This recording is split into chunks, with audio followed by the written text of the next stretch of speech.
नमस्ते, कथा यात्रा च्यानलमा हजुरहरूलाई स्वागत छ।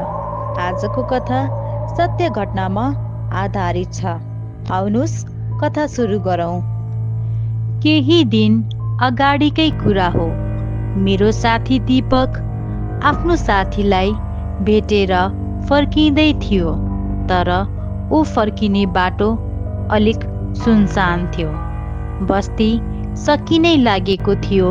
पुल पार गरेर पछाडि परेका केही घर टाढा टुसुक्क देखिन्थे।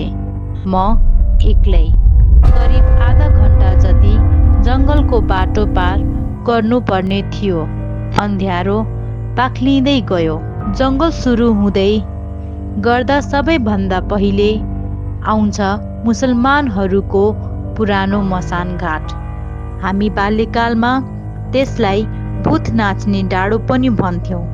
बाले त्यही ठाउँका कथा सुनाउँदा म कतिपटक त बिछ्योनमै पिसाब गरिहाल्थे। तर अब म ठुलो भइसकेको थिएँ। भूतप्रेत जस्ता कुराहरू बाल सुलभ कल्पना मात्रै हुन् भन्ने विश्वास गर्थे। केही दिन अघि मात्र डरलाग्दो भूत फिल्म हेरेको थिएँ र त्यस रात टोयलेट जान नसकेर पानीको बोतलमा पिसाब गरे। फेरि पनि म भूतप्रेत हुँदैन भनेर अरूलाई सम्झाइरहन्थे। तर आजको रात अर्कै थियो।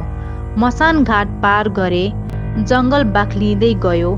पातको खिसिक्क आवाज, फिस्टे चराको चिरबिर अनि अचानकको मौनता।